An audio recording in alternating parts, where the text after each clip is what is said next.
Hello friends, Nikki here, and today I got a guest, Alice, and I wanted to do this topic for last year's Halls and Walls, the Vertical Pro, where I was invited and was able to propose a topic, and I wanted to propose the following topic, which we are talking today about communication. Communication in the route setting context, and this didn't happen last year, so I'm really happy that Alice joined in today. So hello Alice, how are you and who are you for everyone who probably maybe doesn't know you yet?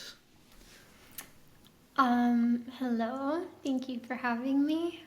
My name's Alice, or on social media, I'm Hungry Latvian. Um, I am, um, yeah, I still shy away from calling myself a route setter, to be honest with you, but I am, yeah, an occasional route setter. I guess my notable things are set the European Championship in 2022 and the combined World Cup in Morioka, Iwate, Japan, also in 2022, so a year ago actually. And yeah, I think it'll be interesting talking about this because I think you have a much clearer idea of what you want to talk about than I do. So I'm very curious about what you want to, yeah, discuss. Yeah, I'm usually winging it. I just had the idea because I remember clearly some occasions, which I want to go into in a bit, where I communicated in a route setting context to members of my route setting team in a shitty way, or where I, like, thankfully not, yeah, let's see, not too bad, hopefully, but I remember clearly that I communicated or did some things like which I would do different nowadays. And so I thought about that's really cool because you're speaking out on social media. A lot of people probably give you hate for this, but at least like you're speaking out. And I found it really interesting to talk to someone who's on the other side, on the probably the receiving end of bad communication. Because in my position, where I'm often like one of the most experienced setters, or in a responsible position as a chief, most of the times as a gym owner whatsoever, I could possibly communicate like a fucking asshole most of the times, and I wouldn't get like any repercussions, and a lot of people wouldn't even tell me that I did something wrong either, which is not so cool. So it took me some time, or like looking back to some occasions when I did something wrong. So it would be nice to, when we talk about how we should communicate, why we should communicate like this, maybe how we can improve our communication. And I think we should start maybe with a good and bad example from our past or what we learned. What do you think about this? Yeah, I have to think um, about my examples, but yeah, I think we can launch into it. I think why is always a good question for just about everything and anything. It's like, why do we do something? Like, what's the purpose of it? What's the reasoning behind it? I think saying should can be pretty loaded. Um, and I like that you brought up the, yeah, not just speaking when we're in teams, like in person and setting, but also we have nowadays this whole online realm of things, which is a whole other story in and of itself too. But I feel like within our industry, like social media presence, like matters a lot. I wish it didn't, Mm. but I feel like it does. And yeah, there's a lot of learning to do for both of those spheres. Yeah, totally. Do you have anything to add or like anything else you'd like to talk about in the long run of this interview episode? or otherwise I will jump straight in with one of my bad examples. I wanted to talk about one example. Maybe there are a few, but one I can think of, which was a few years ago in Australia. We were setting for a competition at Urban Climb in Brisbane.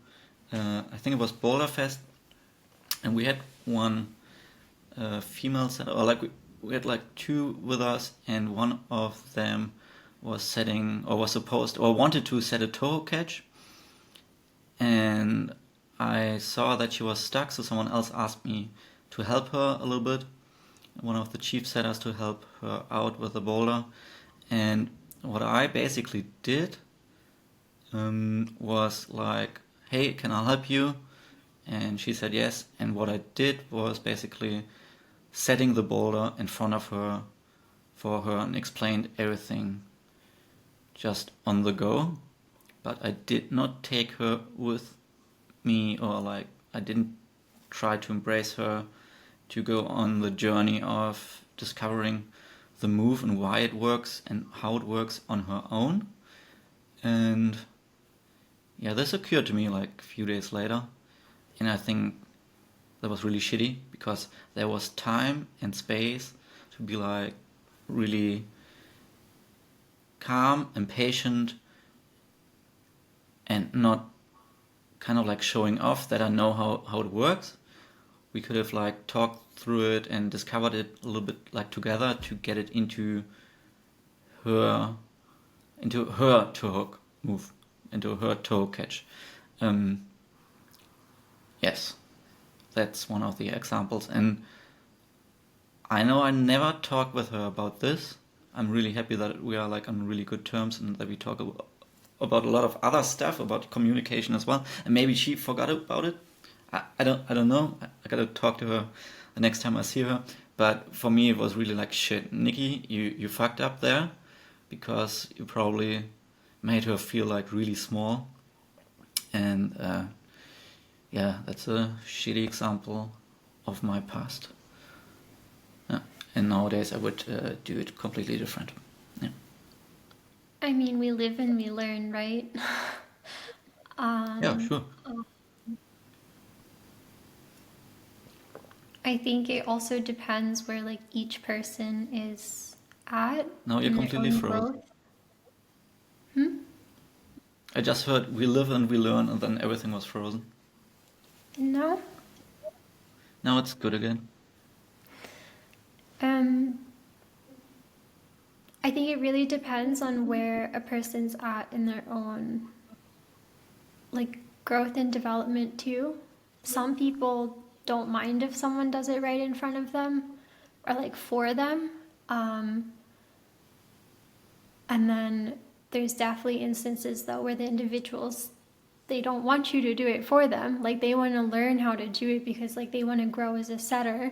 And then like if you have the time and the space, so like in a commercial setting, for example, or well, essentially not with like time constraints for a competition setting, that's the perfect kind of area to teach someone. And I do think then it's also though important to think about like who's in that position, because not everyone's comfortable teaching, right?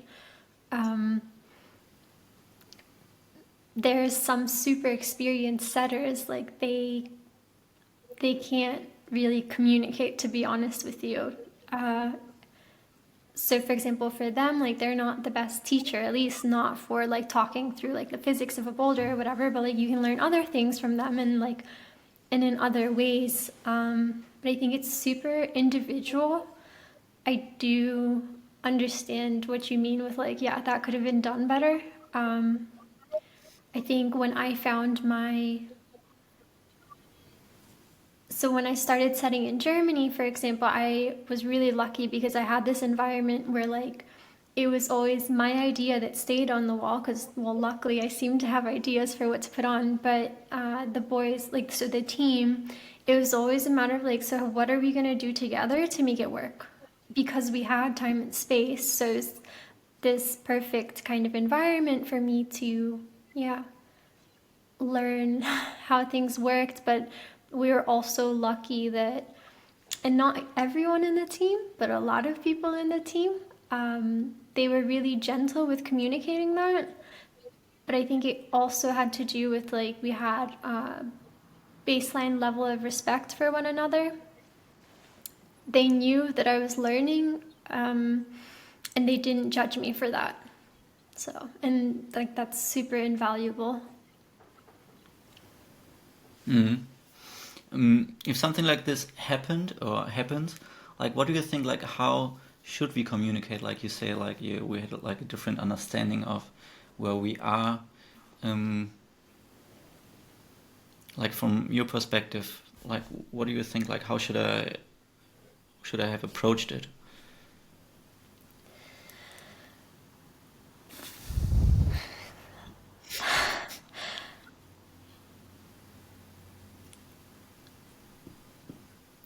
Yeah, again, I think it's really personal. Like in an ideal world, we're in a position, I guess, like where everyone wants to like improve or grow or learn. I have to think. I don't think there's necessarily like a right or wrong. I do think that like in communication or like when you're teaching someone, it's pretty healthy to like kind of put yourself in their shoes or like at least think about it. So have like empathy for like where might they be coming from. So it's not just you projecting like your own experience or expertise or whatever. I might like honestly depending on the person also just ask like first off, do you want to keep this tow hook, like do you want to figure out how to make it work, or do you want to scrap it and do something else, and then it's a question of like okay, like shall we go through it together. I feel like at least when I'm thrown into that position, like I'm honestly like an experienced setter, but I'm super uncomfortable teaching, um, which I think has a lot to do with my like imposter syndrome and whatever. But when I'm in that kind of position, I always try to make it like a dialogue. I don't want to talk at the person, so I try to figure out like okay, what is it that you want? Like, are you happy with the boulder? Like, what was frustrating about making this? And like, because really often when someone is like still learning, it's they have the idea but they don't know how to execute it. So like the example you were talking about, and just like trying to like talk through clearly like what they want. So for example, oh, like I want the movement to go like right hand out and then like throw the toe around the corner or whatever, like the arete. Because I think it's like already good to like be able to talk about like what you want in that climb. And it's always good to practice that because yeah, more often than not we're setting in teams. And then kind of like going from there. So not like going into the situation and being like, all right, let's do this, and just like flying into it, because really often for me it's been like the chief is like, oh Alice, like do you mind doing this with like this person, and for example if we haven't been sitting together for like the last few hours, like I go over, I'm like, all right, like so where are you in your process, what do you need a hand with, so it's really a dialogue going into it, so kind of reading the room, I guess. That's probably how we would say it, yeah. Does that answer Yeah, your question? yeah. I think that's goes like into the direction I would do it nowadays. Like ask how are you, where are you, and I think it's really like for working on something together. It's really important to communicate what's supposed to be happening. Is it like really? Can you paraphrase or sum it up? Like, is it just a move? Is it a feeling? Are you stuck? Can you like really express like where you're stuck? Because if it's a move, you got like uh, four things moving around on your wall, like two arms, two legs, and you got the parameters like horizontal, vertical, and depth, and then you can try to analyze like where is it happening, why is it happening, does it not work in the grading system and whatsoever. But first, it's really, really important that the person who created something is able to, yeah, to put words around it, which is, like you said, sometimes really difficult communicating because some people just don't know what they want sometimes. And then it's difficult to come in from the outside. Yeah, But and yeah, yeah. especially most of us don't know what we want, I think. It's a good day when you do know what you want, um, to be honest with you. But I think, especially when it's like a feeling that we want to create, Mhm. I mean, feelings are so hard to talk about. In a way, it's vulnerability as well. But in any language, yeah, talking about feelings can be tricky. And I think that's part of like the beauty of our sport is that, or well, our profession is we create movement, but in many ways, at least like for me, and I know some other setters too, movement, this is feeling. And it's like sometimes trying to wrap your head around like, so how do you describe this emotion that like I want to evoke? Like how will that work? That can be pretty interesting for sure. And have you been in a situation like this where you felt like someone else is just taking over, and you feel like, okay, thanks for your help, but I'm just like a bystander now. Like I don't know what's happening here. I don't think I was that polite. I didn't think like, oh, thank you for your help. I was more like, wait, am I allowed to cuss? Or Yeah, sure. probably not. Peter, I think would be happy if I tried to keep it PG. um, for me, I'm more like, what are you doing? When I was still in like very much the learning, I still think I'm in the learning phase of setting. It's like constant development, in my opinion. But yeah, in the beginning, there were definitely instances where like someone would come in and just like start changing my boulder. Um, and for Hmm. me, even today, like that's not ever okay. Like I think it's Hmm. really important that before you go change someone's work, you talk to them about it. Um, and commercially for competitions, anything, just give like a, yeah, you have some sort of exchange of words with that person that created that. And when I'm in a comp setting or like, yeah, there's pressure, then it's usually like very easy. You're just like, if you trust the person that you're working with, whomever it might be, now 9 times out of 10, I'll be like, oh yeah, like just go change whatever you want. Like, I know we might even have like similar ideas, or we might like super quickly be like, okay, like that foot needs to go, or like, yeah, change position. And then just like, oh yeah, but you can handle it, it's fine. Like, I'll finish what I'm doing here. If we're like, yeah, splitting our time between climbs. But I think also, yeah, when I was still learning, it was like I wanted to know what was happening with my boulders because I wanted to see what kind of changes would take place and like and why. So like what did it do to the boulder like when we moved the hand like from here to like an undercling or whatever, because it was still Hmm. so new for me, and I felt like, oh, how else was I gonna learn? Like, and if I wasn't communicating with the other person about it, at least I could watch them. So like I wanted to be present when those changes were taking place, like in the climbs that I created. Because obviously it was like me trying to put something on the wall. But then it's like, if I'm not there when we're changing it, then I haven't learned anything from it, have I? At least that's Yeah. how I felt. But yeah, I had definitely some instances people came in and maybe when I was like with the group or like with someone else at like a different boulder, they'd go and like work on a boulder of mine, and I wasn't ever really happy about this, to be honest with you. This was, I have an aversion to conflict, but I've been working on that. But yeah, I wasn't super polite either. I was like, yeah, what are you doing? Because for me, Hmm. I'd always thought like if you're in a team, like you talk about these things, you know? So Yeah, I think there's a long way to go or like for me, it was a long way to know like how to communicate with each other or like with other setters. I got a few good friends I've been setting with like for years and years, and the way we communicated in the past was terrible, but it was still like to achieve like something. Like we were unified, like to get the boulder into this or that direction.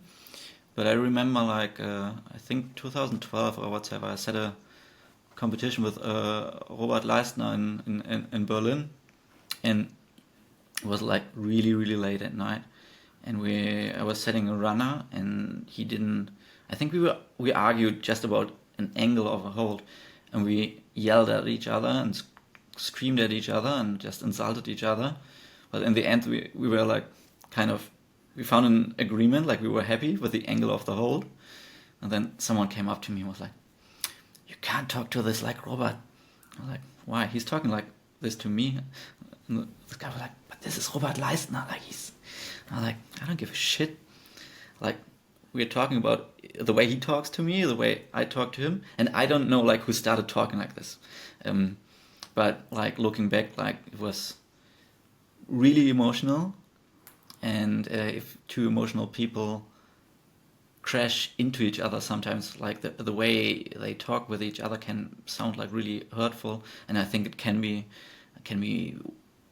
way less like dramatic and emotional words thrown through the room, and just a little bit more like purpose driven. And I think that's what I like nowadays, that I learned, like don't use the words like "I hate this," "I think this is shit," "this is bad." More like, okay, this makes me feel like this. This makes me feel like this. This leads to that this is happening to me. This is like the effect that I end up like this, and I don't like this because of this or this reason. And this is one of the things I always encourage people when I host workshops, that they don't say like good or bad or I don't like it or I think it's great. I always need some reasoning, so I know, because it's like often like people I don't know that well, um, like people we haven't worked together, and then how do we communicate? And I think all this, it gets emotional pretty fast, because it's always like a thing we put our soul and heart onto the wall. But I think nowadays it's really important to find like really fast the language, how we communicate with each other, and how do we tell like feedback. Yeah. What do I want to say with this? you two are screaming at each other. I think, Yeah. like in my eyes, that's not okay. I don't think we need to be raising our voices at one another in setting. And I don't know how many years ago that was that happened.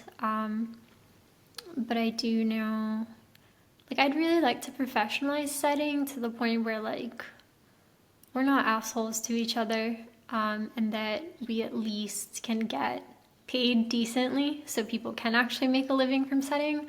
But that means, like, we really need to think about how we behave with one another. And obviously, it's still developing. But I think I agree with you where, like, yes, setting can be very emotional, because in a way, like, you are putting yourself onto the wall. However, we are also at the point where setting is a job. And when you're going into that job, it's like, what is your goal? That product that you're leaving, that's not for you. It's for the climbers that will come climb on it. You're getting paid by a gym or a head setter, whatever. It's like you have to put your ego to the side, and it is this like super fine line between sticking up for your work and being like, okay, like this is my vision and like this is the style we want like on this climb, but also knowing when to like let go and be like, I put the draft up, but the chief or whomever, like at the end of the day, like it's their decision. And instead of like hitting our head against the wall or like throwing maquitas or something, like I'm gonna let go. This boulder will become whatever it is. And I think like in a way it's like a reality check. Like at the end of the day, like we get paid to put plastic on the wall. Like that's such, like this is privilege.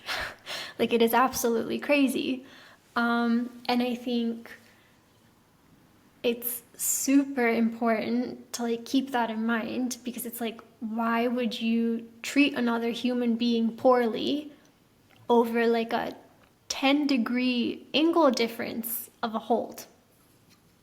So it's like, so how big should that conflict be? And should it even be a conflict? Like, there's a lot to unpack there. Yeah. Yeah, I agree. I agree. Have you seen maquitas flying around? I've heard about it. I've heard about it. I have to think. I've seen shoes flying. Yeah. Yeah, I've seen maquitas flying. It's a nice sound when a makita crashes behind you into the wall, and you're like, okay, what's happening there? God, that person must have a lot of money. But I've had like holds being thrown like down in frustration, and pretty sure I've seen like a shoe or two fly. Yeah.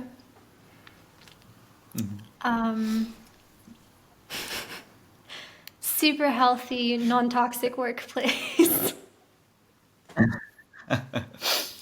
I think what you said is right, or like there's like some things like as a chief, you should be like asking your team members like how they feel today, so you know like how are they today, like why is someone behaving like this, even though you know them like maybe from a different angle, or like you know them to be like working like really reliable, and then at some point they're like really going crazy, and then you at least like you know, okay, maybe this person has a bad day. And also like as a chief, if you for example invite like freelance setters for a commercial set, I think it's really really beneficial to talk with them beforehand, like what you expect, how your gym works, what the difficulty and the styles are of your gym, what you're looking for. Do you look like for a guest setter who's just fulfilling their style, or whether they have to bring like their style but mix it with the gym? Because you asked me once whether I change my style, or like how do I do you remember your question? Like I remember it like Oh my God, that was an excellent example of terrible communication or listening skills.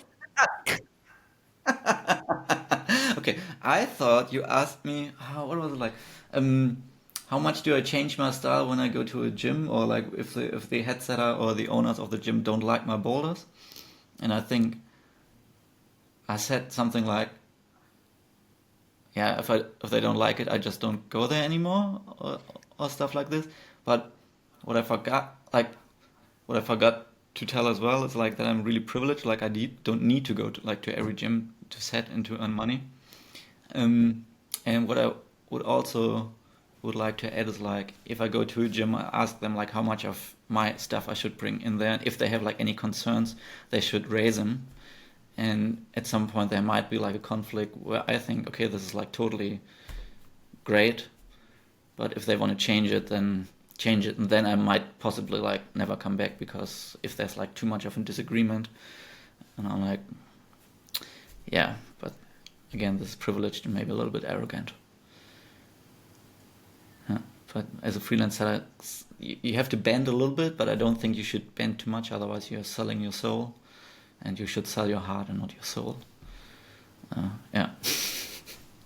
Again, a position of privilege. I think more and more setters are coming onto the scene, and like if you want or need money, like you're not really in the position to bargain. And that's, I mean, this isn't even speaking about communication then, this is more about like the overall state of setting. Is like, if you're not willing to do this job for 300 euros, well, it's fine. Like, we'll get Bobby from down the street to do it. Like, oh, you don't like our style? That's fine.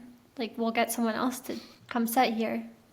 So this kind of like bargaining chip or like this ability to be able to negotiate it or talk about it, like that's really coming when like you have a name or I don't know, you're sought out for like a really specific style or something like this. And that's really for more honestly like the older generation of setters. Not everyone can do that nowadays. Yeah. Yeah. Maybe we should go back to the first question. How should we communicate? Not only nice. Well, you touched on one thing that I really wanted to discuss. So you mentioned briefly about like methods of feedback. So essentially, instead of being like, "Oh, this boulder's good" or "It's bad," like that's not actually what it's about. It's like, so what don't you like about it? Like, what's going on there? Like, why is it uncomfortable or not ergonomic? And for me, and this is an example of like bad communication from my side when I was like actually before I started setting, I wasn't always kind to setters because I would be like, oh, like this isn't nice and like this isn't nice and this isn't nice. And I mean, I'm so ashamed like looking back on it because you're being an asshole. Because as I started setting, but also honestly just maturing, like getting older, my sense of communication just changed and grew over time. But a massive part of it when working for me, both in science but also in setting or like doing consulting, whatever, is constructive feedback. I do not want to hear from someone, and I also don't want to give it to someone where I'm like, oh, this is terrible. And like, punkt. And we leave it there. Because you can't do anything with that. It's like, okay, and what? Like, you're just making the person feel bad at that point. For me, it's like really important. If I'm working with someone in a team, like, it's going to go so much better if they give me constructive feedback on my boulders and on my work or like what I'm doing or not doing. But also, like, if I'm in the position where I'm like, yeah, I'm chief or like guiding someone, that I give them something to work with. Because if we're just like, oh, this is good, okay, it's also honestly kind of mediocre. Like, all right, good, but like it doesn't mean anything. It doesn't say anything. And what I also like, and that being said, like I understand that we can't always say like what exactly we don't like feel about the boulder. So like for example, you might get on something and test it and be like, like something's not there, or like something's missing. And I have so much more respect for the person that's like comes off the boulder and they're like, I need a moment to like think about it. Like something is missing, but like I have to think about it and I have to like figure out, like put my finger on it. Like I just can't verbalize it right now. Because if you can't verbalize your thoughts, like that's okay. Just tell the other person. Like no one's always gonna have all of the vocabulary or the words or like consciously like be super present in everything. Like we're human. And also the artsy side of setting. Like sometimes you just have terrible days setting and sometimes you have really mellow days. But I think there's a lot to be said when a person can be like, I want to give you feedback, but like, I honestly, like right now, I can't pinpoint it. Like, can we talk about it in a moment? Or like, can we come back to it? Or like, maybe you know what I'm talking about? Like, oh, in that point in the climb, like it was just like rubbing wrong or something. It's like okay to not know or be able to say it immediately. I think that's something I guess I'd like to emphasize. Like you don't have to have all the answers, but just like telling the other person, like, yeah. So how should we communicate constructive, but also like valuing, like constructive regarding the constraints, limitations, and the timing and whatsoever, like the working environment and where the boulder or the moves need to go to, and always nice as possible because we value the other set us as a person, because as soon as we I get don't like know. personal and ah, I think so. It goes a long way, because as soon as we get like okay, nice, like I think constructive, like but just like nice in isn't in, the in word I co- would use. I would say just be okay, what would respectful. you use? Yeah, Respect, respectful. RESPECT. Because nice is like, I don't know, kind. We can like go in circles about like what that means and how it comes out and stuff. And like, and sometimes when you're setting, also depending like on how high pressure the situation is, like you're not always going to be nice, but you can still say useful things to your colleague in a respectful way. So that's where Constructive, I wanted to constructive, nitpick. respectful. And why should we communicate like this? Because there's always a purpose. There's always like a goal we're working towards, too, like getting Yeah, something ideally. right, or maybe even better. Ideally, even better. And why? Because we're working with other people who might have like a good day or a bad day, might have more or less experience, and maybe we'll work together again. And if we communicate like this, maybe we'll learn something as well, and that's usually pretty cool. Um, Question number 3 was, how can we improve our communication? Can we go back Oof, to number 2 for a second? sure. Just Like, 1 second. so with respect, it's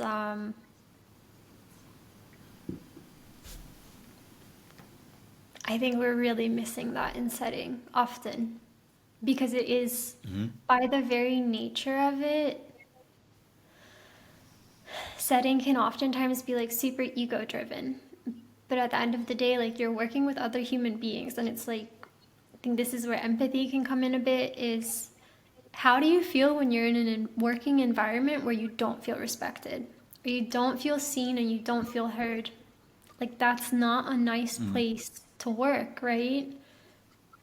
And so I think that's a really big reason of like why we should be respectful. It's like you're working with other human beings, and at the end of the day, you're there making a set for a specific purpose, and it's not helping anyone if you're arguing or making each other's lives miserable.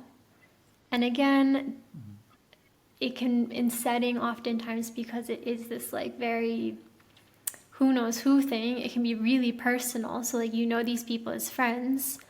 Um, but at the end of the day, coming back to like you're hired to do a job. Like you should be able to see the people you're working with also as colleagues, not just like buddies to like go drink beers with afterwards. And it's like you treat other people with respect. Hmm. But yeah, we can go to question How can 3. we get there? Yeah, how do we get there to give others more respect and to, yeah.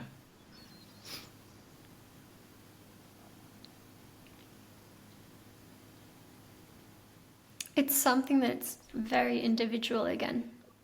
It's like, where are you Mm. as a human? I do think how I try to go into it is like, first off, who am I to judge? I don't like everyone has their own story, their own path, everything. Like, who am I to judge someone else's process? When I go in to like work with someone for the first time, I just try to keep my mind free, like not have preconceived notions of them or anything like this. And it's just like, so what kind of energy does this person give off? Like, are they kind? Like, are they even willing to speak with me? There's instances where sometimes I've had people not want to talk to me. and and we were in the same team and it's so coming in from a point of like trying to be objective and have empathy and then like see how it goes because a relationship like even like work relationship it's a two-way street. It's one way other way. It's not just you in it, it's you and one other person. And when you're in a team it's like interpersonal because you have a lot of different like arrows going everywhere. And I mean, look at the state of the world today. Like, I can talk about it for hours, but in climbing and setting, like if we want to pretend we're like super friendly and inclusive, we have a long way to go in regards to respecting one another. But it's like, just don't be an asshole to other people. And the world does not revolve around you. For me, it was how I significantly improved my communication was seeing like how I heard other people. Like like I grew up not in a family, but like my father was like and is still pretty good like communicating like in a painful way, like offering like feedback or comments which hurt like on a personal level immediately, not like really going about the topic. And when you grow up like this, like you just take it on board. My sister and I, like we can do this as well. Like, and then this is like goes like to everyone I work with. Like I like you see trigger points immediately where you can like offer like criticism, which is not constructive, but just like I want this person to change something, so you like go in there, and this is hurtful, and so yeah, became like much more aware of this, and also like I don't want to be treated like this, so I try to be more aware of like how I communicate with whom, like also like being aware of like the different levels or like of experience, responsibility, and just seeing like that I can give more space for other people and encourage them also like in a nice way to talk to me, and if they're like out of words, then that's all right. Um, but like being aware of what you do with your words to other people helped me a lot. I think that's like the that's where I improved my communication and practicing more patience because usually you expect in the beginning when you're like inexperienced and impatient, like the other people to have like the same kind of like knowledge and horizon, and you want them to get to the same solution, like to your solution. Well, you need to be a little bit more patient, a little bit more chill, a little bit more Hakuna Matata, and everything will be all right. Um, they will get to their own solution in a similar way if you are more patient and more aware of that. That helped me a lot. And it's also like just learning and experiencing that's just plastic. It's just colorful plastic on the wall. It's really not that important to hurt other people or to stress too much about it because it just should make fun. It's just stupid plastic on the wall. And we just pulling like I think it was last Tuesday. Was setting, and I was like, that's so silly. It's like the most silly job to get paid for. Put like stuff on the wall and just climb up it. That's what I That's was trying literally to say so silly. earlier. Is like, yeah, keep it like it's all relative, right? Just when you're having a bad day, remind yourself you are being paid to drill plastic to a wall in a completely arbitrary position, and this is yeah what you're saying now. Like I agree, it's a healthy dose of reality to like reel it back in sometimes. Yeah, it's a hilarious silly job to put like holes on the wall. I also realized we're on why should we communicate this way, or what? Which question are we on now? How do we improve our communication? It's the last question after 40 minutes. Do we? Yeah. How do you want to proceed? How do we proceed? I don't know. Do we have anything more to talk about communication? Because we talk like more about the yeah, maybe we do a little like swipe pan because the thing I wanted to concentrate on like how do we communicate in a team, like in a working team. But you mentioned already like communicating on Instagram, and I don't want to go like all overboard, but what I've been aware or I've been made aware, like friends poked at me, which is really nice because they were not too afraid to communicate about this topic with me. But we as route setters have a function of a role model, if we want it or not. But this will be on YouTube, so people will listen and watch it. So I'm wearing my safety Maybe they glasses will. even right now. Uh, Hopefully they will. But like everything we post and everything we comment on or whatsoever, or what we share, is some kind of communication as well. And while it's like in the beginning really, really fun, it also bears like some responsibility. And I like climbing in my Birkenstocks, but I shouldn't do it sometimes. Let's put it this way. That's one way Or of we can communicating what I just stay shouldn't off do. social media. Pardon? I said, or we can just stay off social media. In total? Like in general? Ever? Yeah, I mean, like you can go climb your in your Birkenstocks, like when you're on your own or the gym is empty, whatever, right? Yeah. But as soon as you make like a public Instagram profile and start, yeah, getting followers and like blah blah blah, um, that's your voice, like that's your footprint that like you're leaving. Yeah. And then it's worthwhile thinking about, yeah, how it might be received by other people or who might be looking at it. Yeah. Yeah. So social media communication. That's something I that did this is a have, big thing. sorry. I did have another thing about communicating within a team that I thought of that we didn't discuss for like still in person, but this applies also to online. And it's kind of ironic that I'll bring it up because I just interrupted you. Um,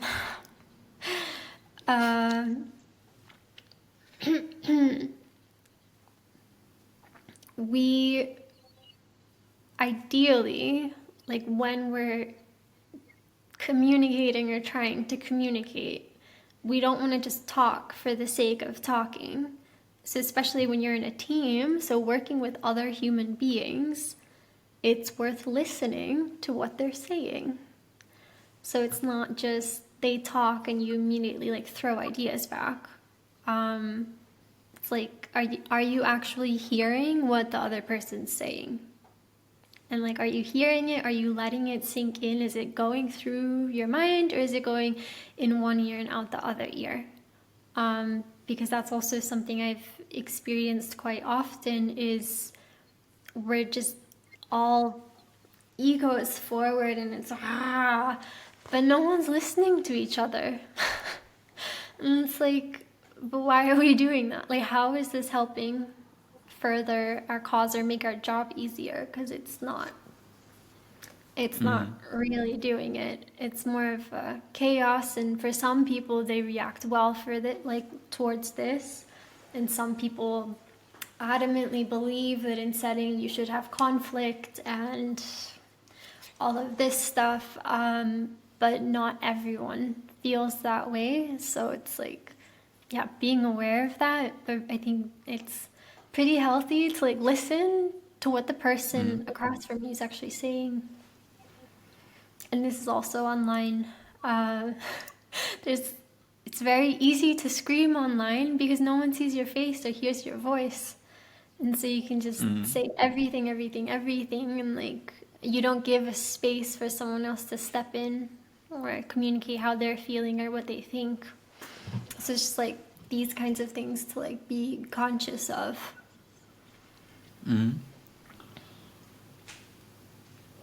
Yeah, thank you.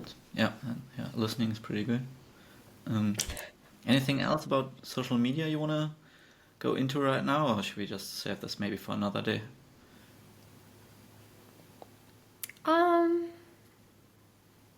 I don't know. Did we talk of like about? Oh, sorry, long day. Did anything we talk about like? Do you think it's useful to someone or like has any substance? Maybe. I think so. Yeah, because that's the thing. a lot of people think, okay, this is basic knowledge, blah blah blah blah blah blah, but it's not. Like it's really great to reiterate, like for before every setting day with new people, like how we communicate, what kind of words we use. That's why a lot of people use like stuff like filters because it's easier to communicate. We are like using an emotion. Like if I have people I haven't worked with together, and then we're trying to discuss about like, oh, this is V2 or V3, it's like crap because like we come from different worlds. We have different examples of a V2 and a V3, but if we go like we use filters or like feelings, emotions, we talk about a song, it makes it way easier to communicate. And I think some people might benefit from this. And if people might not benefit from any of this, what we What's a talk about and are filter? still listening, thank you. The filter is like something you like kind of like a keyword you attach to a boulder, like a feeling or like we use a lot of songs most of the days. Like this boulder has the filter Thriller by Michael Jackson. So do whatever you want with it.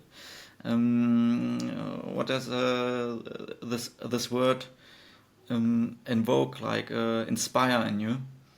And then it's easier to communicate about this. Yeah, and it's also like a little bit more free for other people to find their own inspiration in this with this thingy. Yeah, I think this helps communicating as well. Okay, because I don't think everyone knows what a filter is. That's why I thought it was, useful to give an example. Thank you. Because we also use different vocabulary for this too. And yeah, Yeah. I feel like I'm Yeah. forgetting something, but I don't know what. We're in already for 50 minutes. I don't think I have any interviews longer than 50 minutes on my channel. So if we forgot anything, then we can edit like in the subscription, like in the description box. And if people want to hear more about communication or any other topics, then let's see what they want to see and hear about. I think that would be my proposal. Cool.